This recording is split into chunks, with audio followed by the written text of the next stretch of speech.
First things first, I want to say Happy New Year to everybody. I know 2020 was a pretty awful year for basically everybody, but me personally, I'm pretty optimistic heading into 2021. I kind of have the same mindset towards 2021 as I do towards the Red Wings this upcoming season, and that mindset is it has to be better. It can't get any worse, right? Nonetheless, I figured I'd start off the new year right and have my first video of 2021 be an NHL deal or no deal. There's some of my favorite videos to make. I know a lot of you guys really enjoy them as well. So I made the post on the community tab actually 3 days ago, so I gave you guys a lot of time to get your mock trades in. At the time I'm recording this, there are over 350 comments, so thank you to everybody who went and left a mock trade. Like I always say, I wish I could feature every single one, but that's just not realistic. So if your comment wasn't featured in today's video, don't worry, there's going to be many other videos like this in the near future. As always, before we begin, be sure to go follow my social medias like Instagram and Twitter. Links will be down below in the description. And most importantly, if this is your first time on the channel and you want more NHL content just like this, be sure to hit that subscribe button, and now let's begin. The first comment of the video comes from the Canadian Gamers, who says, to Buffalo, Ottawa and San Jose's 2021 second round picks and Ottawa's 2021 third round pick, and to Ottawa, John Jason Peterka. If you guys aren't familiar with JJ Peterka, well then you mustn't be watching the World Juniors. He's a second round pick by the Buffalo Sabres in the 2020 draft, 34th overall, and the chemistry that Stützle and Peterka have been showing together for Germany in the World Juniors has been insane. They've been putting on a show together. They each have 10 points through just 4 round-robin games. I really like the idea of this mock trade because it would send Peterka to Ottawa, so there's potential that him and Stützle could play together in the NHL. That all being said though, if I'm being honest, I don't see Buffalo trading Peterka or even considering it, so I'm gonna have to say no deal to this one. Peterka had actually been playing in Austria up until the start of the World Juniors, and in 12 games over there, he's got 16 points, so 4 points over a point per game. I know it's still early, and he hasn't even played an NHL or even an American Hockey League game yet, but he looks like an absolute steal. It is unfortunate that Peterka and Stützle won't be playing together at the NHL level, at least to start their careers. You never know what could happen down the road, but these two guys have been magical together in the World Juniors. They are in pretty tough today though. Germany plays Russia in the quarterfinals, which gets underway in about 45 minutes from now, so by the time this video is up, that game's probably going to be on. Germany is going to need some massive performances from Stützle and Peterka if they want to upset the Russians. It's going to be really interesting to see what happens.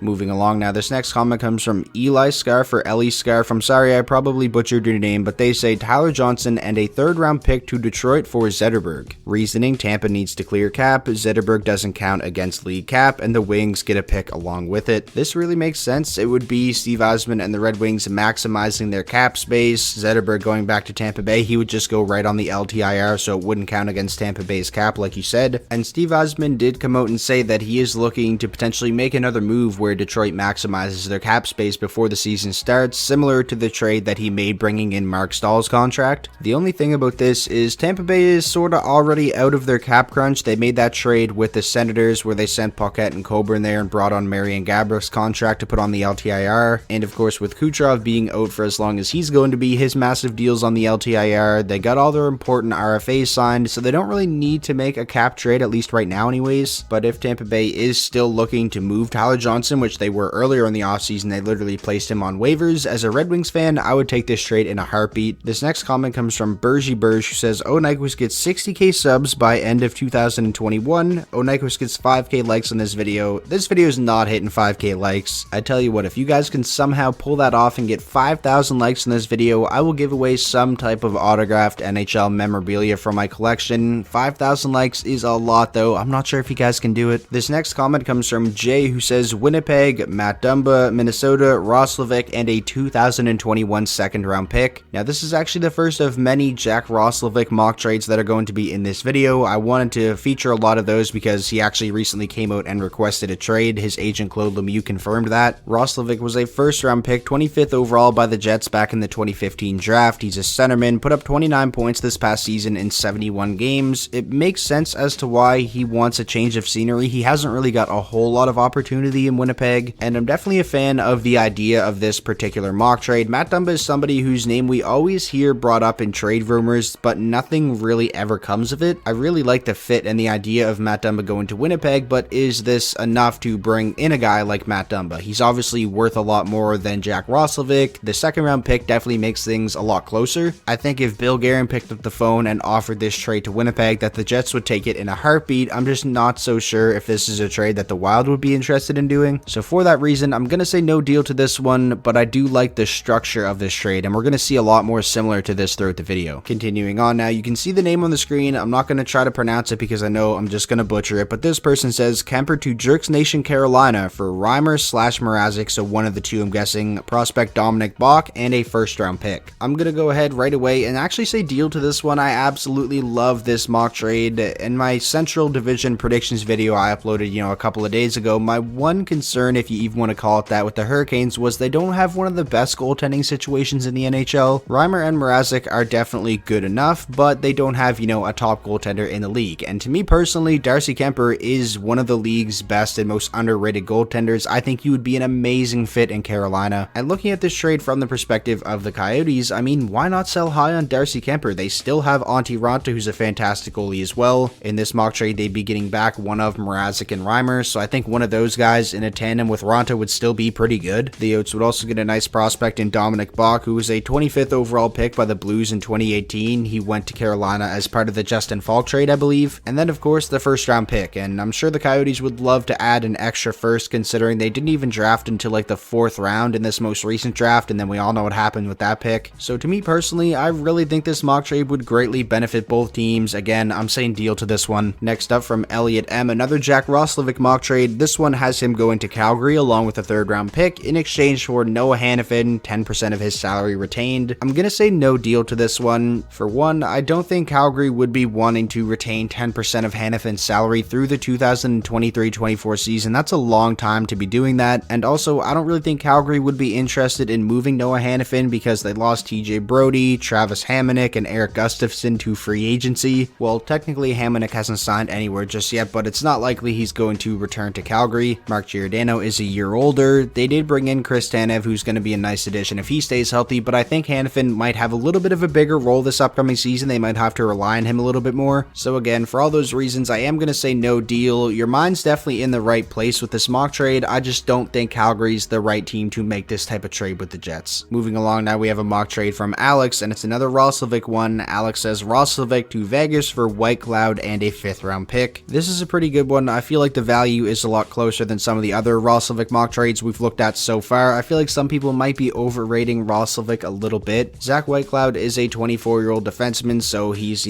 close in age to Roslovic, who's 23, and I'm actually a pretty big fan of Whitecloud. I think he looked good for Vegas in the 2020 playoffs in the bubble. Winnipeg would also be getting a 5th round pick in this mock trade, which is, meh. It's sort of just a throw in to make the value a little bit closer. And looking at this from the perspective of the Golden Knights, I think it makes a lot of sense for them. You look at their forward group, the weakest position is most definitely down the middle. They don't have a whole lot of center depth. So for Roslovic as well, I think this would be a good trade. He could go to Vegas and maybe even be their 2nd line center right away. Anyways, I've rambled on long enough. Deal or no deal, Roslovic for Whitecloud and a 5th round pick. I feel like a lot of people might disagree with me on this one, but like I said, I'm a fan of Whitecloud. I think he's a really solid defenseman, and one thing that Winnipeg needs is a really solid defenseman. So I'm actually gonna go ahead and say deal to this one. This next mock trade comes from Thomas Hickey, who says the Bruins acquired Jake Bean and the Canes acquired Jack Studnicka and a 2021 2nd round pick. This makes a lot of sense if you ask me. The Bruins blue line definitely took a hit this offseason with Torrey Krug signing in St. Louis and Chara signing in Washington, which is going to be weird, right? Especially considering Washington is in Boston's division. That's to be pretty interesting. Getting off topic, but you guys get the point. I think Boston could benefit from acquiring a defenseman like Jake Bean. And when it comes to Carolina, they can definitely afford to trade a defenseman, and I honestly think that maybe they should look to trade somebody like Jake Bean, who hasn't really got a lot of opportunity in Carolina. He's put up fantastic numbers in the American Hockey League, and I've said this on the channel before. I honestly think we already would have seen him play a full NHL season had he been on another team. You look at the defense Carolina has right now, unless they want to play every game with 7 defensemen, they're going to have a good defenseman not in the lineup every single night. They got Jacob Slavin, Brett Pesce, Dougie Hamilton, Jake Gardner, Brady Shea, Hayden Fleury. That's 6 right there, so then there's Jake Bean as well. So one of those guys guys is going to be the odd man out, and it very well could be Jake Bean once again. Like I said, I think this trade makes a lot of sense. Carolina would be getting a prospect in Jack Studnicka, who's definitely no slouch. He was a second rounder by the Bruins back in 2017. This past season in the American Hockey League, he had 23 goals and 49 points. They'd also be getting a second round pick. I like this one a lot. I'm going to go ahead and say deal. Next up, we have another Jack Roslovic mock trade. This will be the last one of the video. This one comes from Dylan, who says Columbus gets Jack Roslovic and a 2021 second round pick, and Winnipeg gets David Savard and a conditional 2022 third round pick. The condition being, if Savard re-signs, the pick is taken out. So if he leaves in free agency because he does only have 1 year left on his deal, then they would get that pick. This is a very interesting one. Obviously, David Savard is a lot better of a defenseman right now anyways than somebody like Zach Whitecloud, who we already talked about, and I actually said deal to the Whitecloud one. But look at the age. David Savard is a lot older, and like I said, he only has 1 year left on his deal. So do the Jets want to trade Roslovic for somebody they could potentially only have for 1 season, right? And a second round pick along with that. The reason I said deal to the Whitecloud one is because, again, Whitecloud's 24, and he could very well be, a staple on Winnipeg's blue line for a very long time. I like David Savard. Again, he's better than Whitecloud is, at least right now, but it's just a little bit too risky. Maybe if this deal came with like a 2-3 year extension along with Savard, then yeah, sure. If not, then it's probably a no deal for me, because you look at this upcoming offseason for the Jets, they got to worry about bringing back Patrick Laine, of course, if they don't trade him before then, so their priority definitely would not be on re-signing somebody like David Savard, right? Continuing on now, this mock trade comes from, we'll just call this person E, and they say Drouin for Fowler plus a third round pick. I made a video a while back talking about one potential trade candidate from every NHL team, and for Montreal, I did pick Jonathan Drouin just because this offseason they went out and got Tyler Toffoli and Josh Anderson. They already have top 6 wingers like Thomas Tatar and Brendan Gallagher. Like, is there going to be a spot for Jonathan Drouin in that top 6? And I also recently talked about the Ducks in one of my predictions videos, and I said the thing that they lack is offense, and adding somebody like Jonathan Drouin would definitely help out a little bit in that category. And for Montreal, and if they added Fowler, he would immediately be their best left side defenseman, because they're pretty stacked on the right side with Weber and Petrie, but not so much on the left. So I definitely like this mock trade, but the only thing is Montreal has pretty much 0 cap space, and Cam Fowler makes like $1 million or a little bit over $1 million more than Jonathan Drouin does. So there definitely would have to be a little bit of tweaking to this trade to make the money work, but if they could do it, I would definitely say deal. I like this. I think it makes sense for both sides. And now finally, this will be the last mock trade of the video. This one comes from Corey M, another Montreal one. The Habs get a 2022 fourth, and the Sens get Paul Byron. Corey's reasoning is it's a cap dump for the Habs, and the Sens get a local player who can play in a middle 6 winger role, which is definitely true. Figured I'd feature this one because it was one of the more liked comments on the post, and also I think it's a good follow-up to the Cam Fowler and Jonathan Drouin mock trade, because if Montreal did this, then it would make the money work and give them a little bit of cap space to make that other trade, right? Now it feels like we're kind of playing GM mode on NHL 21, but hey, that's the fun of these videos, right? Now I do think there would be a lot of upset Habs fans if Paul Byron did get traded. I know he's a fan favorite there. He's somebody that they acquired by claiming him off of waivers, however many years ago it was. And Montreal did just sign Corey Perry and Michael Frolik, who, are bottom 6 wingers, so they can afford to trade Paul Byron, and they could use a little bit of cap breathing room. So for all those reasons, I'm gonna go ahead and finish off the video by saying deal to this trade. Okay, one more comment, but this isn't a deal or no deal comment. I seen this, I had to feature it. I gotta, defend my team. Jojo says, this question is not about trade, but can you put it in for fun? Who would win between Detroit and Canada World Junior team? I'm assuming you mean this year's team. Now I know Detroit does suck. They're in a rebuild, and there are some other NHL teams that aren't very good right now, but I don't care how good a World Junior team is, they would get smoked by any NHL team any given year, in my personal opinion. Think about it this way. Yes, that World Junior team is loaded with future stars, but how many of those guys are going to be playing in the NHL and having big impacts on their team this upcoming season, right? There's still a long way to go for a lot of these guys. It would be fun to watch for sure, but I think, not just Detroit, I think Chicago, Anaheim, LA, Ottawa, all those teams, I think they would pretty easily beat the Canada World Junior team.